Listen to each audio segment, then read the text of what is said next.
like the Single Market Initiative, are projects which clearly go in the British direction. David McAllister. Well, joining me now is the Conservative MEP Daniel Hannan. I mean, that timetable was always ambitious by Christmas, but it doesn't matter, it'll be done in February. I think it's already been done. All we're waiting now is to stage the row. And the reason I say it's already been done is because nothing of substance is being asked. So the UK is pretending to make demands, the EU is pretending to consider them, but the bottom line here is nothing will change, there's not going to be any new treaty, we'll still be members on pretty much the existing terms. But if nothing of substance is going to be discussed, why hasn't everyone just signed up to it then? Because you have to go through the haka of simulated aggression. Really, so this is all cynical, this? Yes, it really is. It's right. a smokescreen, it's being staged in the most openly cynical way. I mean, when the leader of an EU member state is reduced to saying we want more competitiveness, a bromide like that, you know, something that every Eurocrat, every national politician for the last 40 years would have sort of nodded along to, and that is now being defined as a major aim of our renegotiation, or recognition that Europe has more than, the EU has more than one currency. I mean, you know, yeah, why not recognise that the EU has more than one language? I mean, how is stating the bloody obvious any kind of concession? That's when you can see that nothing of substance is being asked for. What about the in-work benefits and curbing those? That's the sticking point. We know that. That is a problem. It goes against one of the cornerstones of the European Union. But if there is a compromise on that, and there might be, that will be seen as a big victory. Well, remember that David Cameron began looking for an actual border control. He wanted to be able to set a quota for an upward, the total number of people who could come in from the EU, which, by the way, I think would be a very fair thing to do, right? I mean, there will be people watching this programme now, Brits of Commonwealth backgrounds, who have had huge difficulties, just getting auntie over for a wedding because of how we've had to crack down on visas from non-EU nationals in order to free up unlimited space for people who don't have any connection to this country.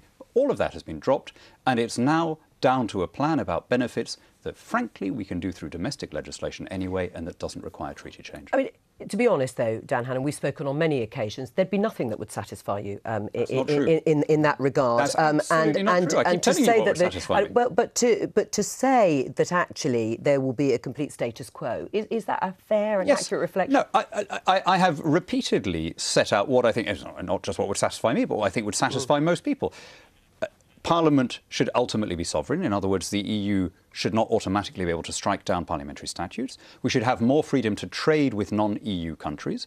And we should be able to opt out of some of the areas of EU policy that have nothing to do with economics or trade, such as criminal justice, environment, defence, agriculture, fisheries. If we could get those things, I think everyone would be in favour of it. Isn't Dan Hannan right? There isn't anything of substance in this, and they're all playing a game, and that will, in the end, playing a game. Well, he's just listed things that he knows that we'll never ever get. Which of them is unreasonable? What's unreasonable about wanting Parliament to make its own laws? The Skeps are coming up with a kind of impossible wish list, and it is said that David Cameron is coming up with an entirely achievable wish list. Although they've been achieved already, Dan Hannan says. I mean, if you're saying things like no closer union, I mean, what is the deal that they're going to do if it's already been done? Tell us how are they going to get the 4-year? How are they going to get the 4-year ban on migrant benefits through? I suspect it'll be wrapped in to the shift in domestic policy towards universal credits. It'll be something that we legislate for. So there's going to be no discrimination between EU. That's the fallback position. That's right. Because you can do that without any treaty change. But I really want to ask you, of the things that I was just saying, that we should, hire and fire our own lawmakers, that we should have more freedom to sign a trade agreement with Australia or India, what's so unreasonable? What for a sovereign country is an unreasonable? You're asking for a different settlement that is not on the table. It's just simply not on the table. If it was on the table, it'd be fine. But it isn't. It's what all the non-EU countries in Europe get. It's what the Swiss do. It's what the Norwegians do. It's in fact what the Macedonians do or the Turks. It's not pie in the sky. And we could have gone for a proper kind of economics only, looser, semi-detached relationship. The Eurocrats were very, very clear that was on offer. We have chosen not to ask for it. Fine, I don't blame the PM for that. He's never pretended to be a Eurosceptic. Good luck. It's not his fault that people have kind of projected things onto him. So where did he go wrong then? I mean, he doesn't agree. If he shouldn't have asked, or if you don't blame him for not asking what you wanted to, what do you blame him for? I'm not. He takes a very different view of Britain's place in Europe from me. He's quite happy with elements of political union. He didn't want to opt out. good luck to him. Right. Ultimately, he gets one vote, I get one vote, you get one vote. These are the arguments that are going to be played out, obviously, all the way up to the referendum. What do you think is now going to happen in this campaign towards the referendum? I mean, I think that both camps in the referendum campaign are dominated by corporate interests. I'm not convinced at all that David Cameron is going to get anything out of this renegotiation. And if he did, would you back it? Well, he's not asking for the sorts of things that I would demand. I mean, David Cameron wants the European Union to accelerate the transatlantic trade and investment partnership, which will have terrible consequences for our sovereignty, and that foreign companies will be able to sue our government when... That's happening now, though. I mean, listen, I get this a lot about TTIP, but the things that people don't like about TTIP, the way in which it allows companies to bypass the legal system, the corporatism, the lobbying, and indeed the rules on contracting out, the rules that prevent state management of public services, those are all existing intrinsic features of the EU. Yes, they are. We're going to have to hold it there but stay with us, Dan Hannan. Speaking of referendums, as we have been, Danish voters have rejected a government proposal for deeper ties with the European Union on home affairs and justice issues. And our correspondent, Gavin Lee, is in Copenhagen. So, Gavin, what's your take on what this result means for Denmark? Well, two things strike me about the referendum. Firstly, just how confusing so many voters found the question. In fact, one voter came out of the polling station yesterday and said it's the most baffling referendum question in the history of the EU.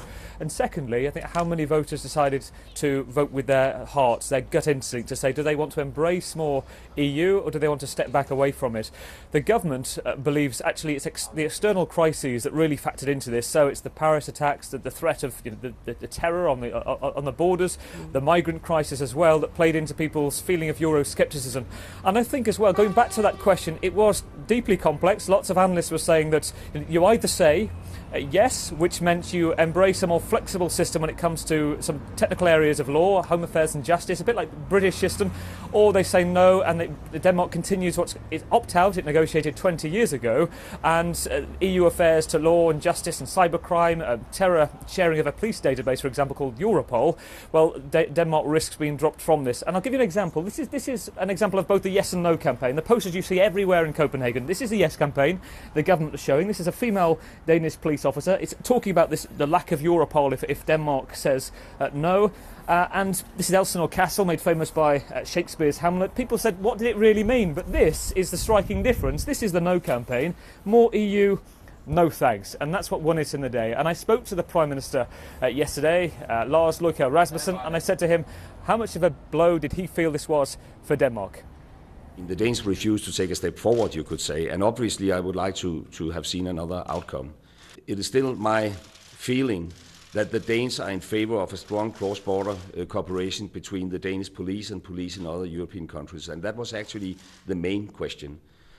The reason why the Danes refused to choose what we have proposed is probably that there's this feeling of uncertainty, also given the fact that Europe is right now faced with other major problems which we haven't really solved, the refugees crisis, etc. Right, well, let's sort of think about the British referendum and what they've been saying about that in Denmark. Some of the Danish politicians have been drawing parallels with the upcoming British referendum.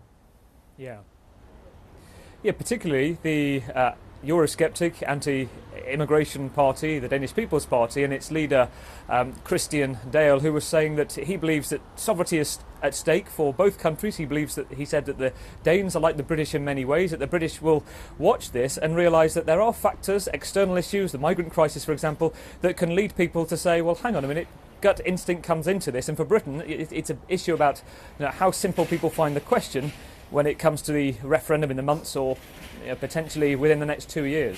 Gavin Lee there in Copenhagen, thank you very much. Let's talk about some of that home affairs legislation, because there has been a debate, a row over whether we should be opting back in to some of the legislation, and it looks now as if the government, or Theresa May, would like that to happen. Yes, and I think they are making a mistake, which is, of course, the thing that the Danes have just voted against. When this referendum was called in Denmark, the pro-EU side, or the more integration side, had a 58 to 22% lead in the opinion polls. But Danes very bravely and level-headedly ignored the scaremongering and voted for the safer option. Do you think it is scaremongering? Yes, I think some of the arguments that were put by Danish Europhiles were plainly false, as in the Euro referendum in Denmark, as in the Maastricht referendum. And you can see this after the event. You know, you could see how calm the Prime Minister was there about saying that police cooperation was going to continue anyway, having spent the campaign saying that it couldn't. Right, but as you know, politicians here have warned about the dangers of coming out of European-wide home affairs, particularly in the light. Zombie attacks. I mean, it is idiotic, some of what they're saying, and I don't think that our people will fall for it any more than the Danes did, because people understand that we were a sovereign, successful country for thousands of years, before or at least 1,000 years before the EU came along. We're perfectly capable of surviving as a country trading with our friends around the world. We're the 5th largest economy on the planet. We have the 4th largest military budget. We're one of the 5 permanent seat holders on the UN Security Council. We can just about make a go of it. But there's going to be a Commons vote on this. So, in fact, this may come ahead anyway of anything to do with the referendum in terms of opting back in on some of this Home Affairs legislation. On Prüm, yeah. Right. Yeah. And that's likely to happen, do you think? Yeah, they'll get it through. Right. Almost certainly they'll have to rely on Labour votes to get it through, because there'll be more than 6 Tories who will vote against. The point is, I don't think even Dan would necessarily not want us to share DNA data with other police forces, but what Eurosceptic MPs will say is, we can do this on an intergovernmental basis. We don't necessarily need the EU to do it. Isn't it sensible to try and share some of this information and data with EU partners?